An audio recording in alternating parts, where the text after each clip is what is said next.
অনেক অপেক্ষার পর ফাইনালি আমার খুবই প্রয়োজনীয় এবং কি শখের দুইটা জিনিস আমার সংসারের জন্য কেনাকাটা করলাম। কি দুইটা জিনিস কিনলাম এবং কি কত টাকা দিয়ে কিনলাম বিস্তারিত সব কিছুই কিন্তু আজকের ভিডিওতে আপনাদের সাথে শেয়ার করব। অনেক ধৈর্যের পর যে জিনিসগুলো পাওয়া হয় সেগুলো মনে হয় একটু বেশি স্পেশাল হয়ে থাকে। সেই সাথে রোজার চুলটাও কিন্তু আজকে কেটে দিয়েছি। সব কিছু নিয়েই আমার পুরো ভিডিওটি সাজিয়েছি।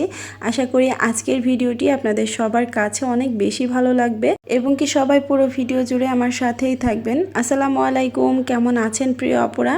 আশা করি আল্লাহর রহমতে যে যেখানে আছেন সবাই অনেক অনেক ভালো আছেন এবং কি সুস্থ আছেন। আপনাদের সবার সুস্বাস্থ্য কামনা করে আজকে নতুন আরও একটি ভিডিও শেয়ার করতে যাচ্ছি। সকাল থেকেই মনটা আমার অনেক বেশি খুশি ছিল। সকাল থেকে বললেও ভুল হবে, গত দিন থেকেই আমার মনটা অনেক খুশি ছিল, কারণ আজকে আমার স্বপ্ন পূরণের দিন ছিল। সকাল থেকে খুবই আনন্দ নিয়ে সংসারের প্রতিটা কাজ দ্রুত শেষ করছিলাম, কারণ সকাল সকালই আমরা বের হব আর আমার শখের জিনিসগুলো বাসায় নিয়ে আসব। তবে সকাল থেকেই এত পরিমাণে বৃষ্টির কারণে কিন্তু আমাদের বের হতে হতে প্রায় 1:30 থেকে 1:45 বেজে গিয়েছিল, কারণ সকাল থেকে বৃষ্টির কারণে বেরই হতে পারছিলাম না। পরবর্তীতে কিন্তু ছাতা মাথায় দিয়ে আমাদেরকে বের হতে হয়েছে, কারণ রোজার বাবা যেহেতু ছুটি নিয়েছিল, আমরা যদি আজকে না যেতাম পরবর্তীতে কিন্তু আর যাওয়ার সুযোগ পেতাম না। এ কারণে কিন্তু বৃষ্টির মধ্যেও আমরা ঠিকই গিয়েছিলাম কেনাকাটা করতে। শখের জিনিস বলে কথা, একটু তো কষ্ট করাই যায়, কোনো সমস্যা নেই। এই যে আমি কিন্তু বিছানাটা সুন্দর করে গুছিয়ে নিয়েছি, এদিক থেকে পাখিগুলোকেও ঘরের বাইরে বের করে দিলাম। নতুন করে ওদেরকে খাবার দিতে গিয়েছিলাম, দেখলাম যে না, আগেরও বেশ কিছুটা খাবার রয়েছে, তো সে কারণে আর নতুন করে খাবার দিলাম না। এগুলো শেষ হলে তারপরেই দিব। সকাল থেকে উঠে কিন্তু আমার রান্না বাড়া সব কিছুই আমি শেষ করে নিয়েছি। বাচ্চারা তখন ঘুমেই ছিল, রোজার বাবাও ঘুম থেকে উঠেছিল, আমিও উঠেছিলাম, দুজনে মিলে সব কাজগুলো সেরে নিয়েছি। তো রান্নার পর বাচ্চারা যেহেতু এখন ঘুম থেকে উঠলো, তো ঘর দৌড়ো আমি এক এক করে সব কিছুই গুছিয়ে নিচ্ছিলাম। বাহিরে কিন্তু বৃষ্টি হয়েই যাচ্ছিল, শুধু কিছুক্ষণ পর পর বাহিরের দিকে দেখছিলাম আর মনটা খারাপ হয়ে যাচ্ছিল। মনে হচ্ছিল সব কাজকর্ম শেষ হয়ে যে টাইমটাতে আমরা বের হব সেই টাইমটাতে যেন বৃষ্টিটা থেমে যায় আর সারাদিন যেন বৃষ্টি না হয়, কারণ বৃষ্টির মধ্যে যে কোনো জিনিস কেনাকাটা করে সেগুলো বাসায় নিয়ে আসাটাও কিন্তু অনেক বেশি ঝামেলাকর, কারণ ভিজে গেলে সমস্যা। আবার বাচ্চাদের নিয়ে বৃষ্টির মধ্যে বাইরে যাওয়াটাও একটু হ্যাসেল কর, কারণ দুইটা বাচ্চারই কিন্তু ঠান্ডা লেগেছে। রোজা শোভানা দুইজনেরই প্রচণ্ড পরিমাণে ঠান্ডা। এই যে দেখতে পাচ্ছেন বাহিরের অবস্থা একদমই ভেজা স্যাঁতস্যাঁতে। কিছুক্ষণ পর পর ঝুম বৃষ্টি নামছে, আবার মাঝে মাঝে অল্প বৃষ্টি নামছে, আবার মাঝে মাঝে একটু থেমেও যাচ্ছে। এভাবে করেই মানে একের পর এক চলছে। আবার এত বৃষ্টির মধ্যেও কিন্তু মাঝে মধ্যে রোদও উকি দিচ্ছে, মানে একদমই চলমান, এক ঝলকে রোদ এক ঝলকে বৃষ্টি, এরকমভাবেই চলছিল।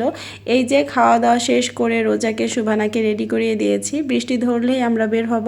সেই বৃষ্টিও ধরছিল না, আমরাও আর বের হতে পারছিলাম না। বের হতে হতে আমাদের একদম দুপুরে খাওয়া দাওয়া করে তারপরে আমরা দুপুরের পরে বের হয়েছি। তো ভাবলাম যেহেতু বসেই আছি, রোজার চুলের আগাটা কেটে দেই। অনেক দিন থেকেই ওর চুলটা কেটে দিব ভাবছিলাম, তবে কেন যেন মানে চুলটা কাটার আর ইচ্ছেই হচ্ছিল না, খুবই মায়া লাগছিল। আজকে কিন্তু প্রায় 3 ইঞ্চির মতো চুল ওর কেটে দিয়েছি। অনেক দিন হয়েছে চুলের আগাটা কাটা হয় না, তো একটু মাঝে মধ্যে চুলের আগাটা কেটে দিলে কিন্তু চুলটা অনেক দ্রুত বড় হয় এবং কি চুলটা অনেক সুন্দরও হয়।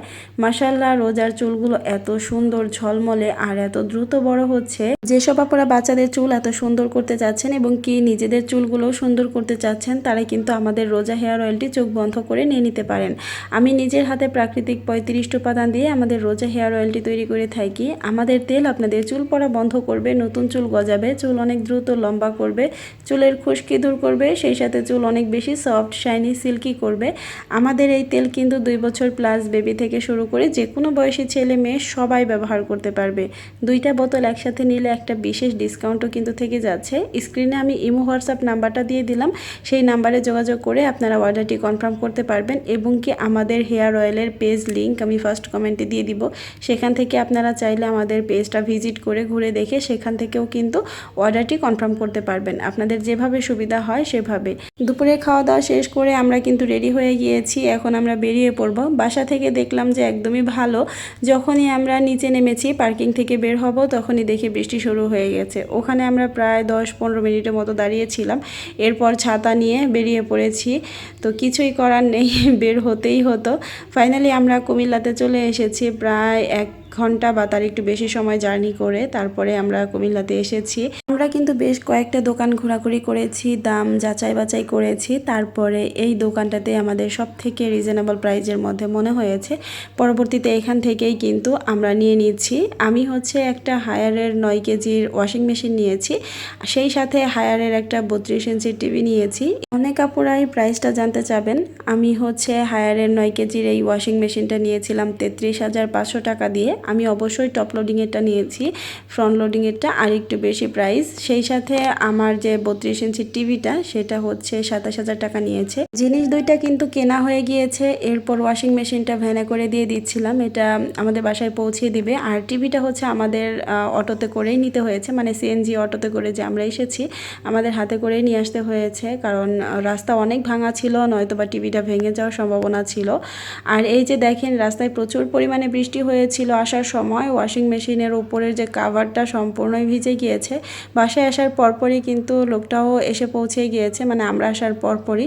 তো পরবর্তীতে আমরা এগুলো খুলে দিচ্ছিলাম যাতে করে মানে শুকিয়ে যায় আর ভিতর পর্যন্ত যেন কোনো পানি পৌঁছাতে না পারে।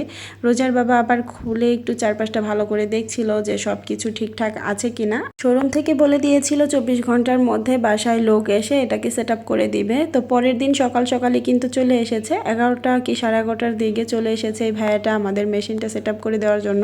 রোজার বাবা আবার হচ্ছে দোকানে গিয়ে বেশ কিছু জিনিসও কিনে নিয়ে এসেছে, কারণ বেসিনের লাইনের সাথে আমাদের ওয়াশিং মেশিনের লাইনটা করা ছিল না। তো সেই লাইনটা করার জন্যই বেশ কিছু জিনিসপত্র প্রয়োজন ছিল, সেগুলো নিয়ে এসেছে। আবার আমাদের ওয়াশিং মেশিনটা যে জায়গাটাতে বসিয়েছি এখানটাতে মানে যে কারেন্টের লাইনগুলো ছিল সেটাতে ওয়াশিং মেশিন চালাতে গেলে একটু প্রবলেম হবে, কারণ এটা একটু পাওয়ারফুল লাইন দরকার। তো পরবর্তীতে রোজার বাবা আবার তার কিনে মাল্টি প্লাগের মতো করে বানিয়ে নিয়ে এসেছে, এগুলো আবার ওয়ালের উপর দিয়ে সেট আপ করতে হবে। বর্তমানে এভাবে লাইন দিয়ে দেখছিল সব কিছু ঠিকঠাক আছে কি না। তো এখানে হচ্ছে চেক আপের জন্য দিয়েছিল, 15 মিনিট সময় নিয়েছিল। তো সব কিছু ঠিকঠাকই ছিল। পরবর্তীতে দেখা গেল যে আমরা যখন কাপড় দিতে গিয়েছি, মানে ভাইয়াটা চলে যাওয়ার পর, তখন কিন্তু আবার পানি পড়ছিল। তো পরবর্তীতে ভাইকে আবারও ফোন দেওয়া হয়েছে, আবার সন্ধ্যা 6টার দিকে এসে আবারও মানে ঠিক করে দিয়ে গেছে, বলতে পারেন 2বার করে আসতে হয়েছে আর কি। তো এই ভাইয়াটাই কিন্তু আমাদের টিভিটাও সেট আপ করে দিয়েছে, তবে টিভিটা কিন্তু ওনার সেট আপ করার কথা ছিল না, কারণ 32 ইঞ্চি টিভির জন্য বাসায় কোনো সার্ভিসিং দেওয়া হয় না। তো উনি যেহেতু একই কোম্পানির লোক, তো ওনাকে দিয়েই আমরা সম্পূর্ণটা করিয়ে নিয়েছি, তার জন্য কিন্তু এক্সট্রা পেমেন্ট করতে হয়েছিল আর কি। টিভিটা আপাতত ওয়ালে ড্রিল করা হয়নি, শুকা ফিনেটের উপরেই নামানো হয়েছে। পরবর্তীতে আমাদের সময় সুযোগ বুঝে আমরা ওয়ালে সেট আপ করে নিব। আমার আজকের এই ভিডিওটি আপনাদের কাছে কেমন লেগেছে অবশ্যই কমেন্ট করে জানাবেন। সবাই ভালো থাকবেন। আল্লাহ হাফেজ।